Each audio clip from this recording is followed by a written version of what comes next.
Anakin lay at the edge of the lava river without his limbs, but this time with the only arm he had left, he managed to climb high enough so the flames couldn't reach him. You were the chosen one! It was said that you would destroy the Sith, not join them! Said Obi-Wan from a distance. Bring balance to the Force, not leave it in darkness! The yellow eyes of his former apprentice opened, filled with hatred but still conscious. I hate you! Anakin's voice was hoarse, laden with pain. You were my brother, Anakin! I loved you! Obi-Wan knew he should finish him off but couldn't.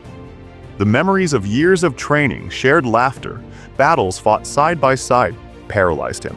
Tears ran down the Jedi Master's face as he walked away, leaving Anakin wounded but alive. It was a decision that would change the course of the galaxy forever. Minutes later, Imperial ships arrived at Mustafar. Palpatine descended personally, finding his new apprentice in critical but stable condition. A sinister smile crossed the Emperor's face. "Lord Vader," whispered Palpatine as the medical droids worked frantically. In the Imperial medical facilities on Coruscant, Anakin floated in a Bacta tank, while surgeons implanted new cybernetic limbs. But these were no ordinary prosthetics. Palpatine had ordered special modifications, circuits that could interfere with Anakin's connection to the Force, small inhibitors that would make him dependent on Imperial technology. "Why do these limbs feel different?" asked Anakin once he awakened, flexing his new mechanical arms. Palpatine approached slowly. "They are the most advanced that Imperial technology can offer, my young apprentice. They will make you stronger than ever." "And Padmé, is she safe? Is she well?" asked Anakin. "It seems that when you were angry, you killed her," replied Palpatine. Anakin screamed and despaired. The room began to shake, and he destroyed several of the medical droids.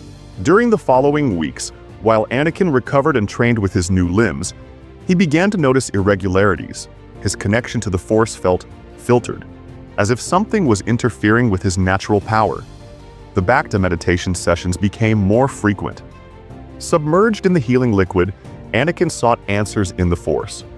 It was during one of these deep sessions that the pieces began to fall into place. The visions came like fragments of a nightmare. Palpatine as the Senator, whispering to him about power during the Clone Wars era. Palpatine feeding his fears about Padmé, planting the seeds of terror that led him to the dark side. Palpatine smiling while ordering modifications to his limbs. Imperial technicians installing inhibitors. Conversations about control and manipulation. But there was more, much more.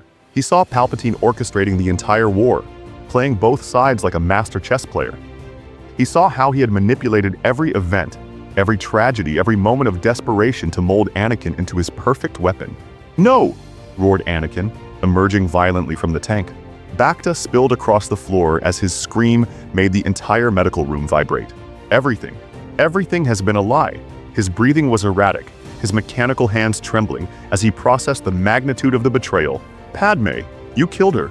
All this time you've made me believe it was me, but it was you." His mechanical knowledge, inherited from his time as a slave on Tatooine and perfected during the Clone Wars, would now serve a different purpose.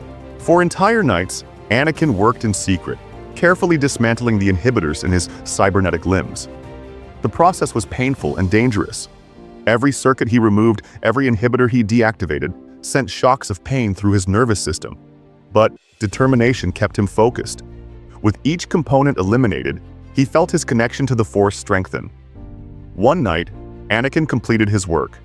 The sensation was immediate and overwhelming. His power in the Force unleashed like a breaking dam, flowing freely for the first time since Mustafar. "Master," called Anakin, entering the Emperor's private office in the early hours of dawn. Palpatine looked up from his documents, immediately noticing something different in his apprentice's presence.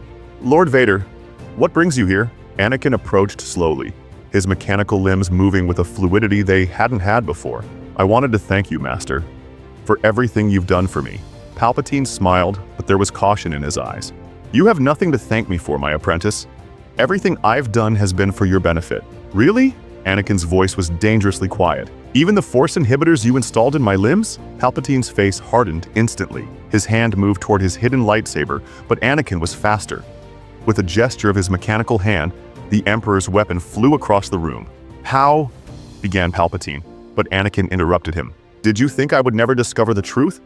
All this time believing I was the monster, that I had killed Padmé with my own hands? Anakin's eyes blazed with a fury that made Palpatine involuntarily step back.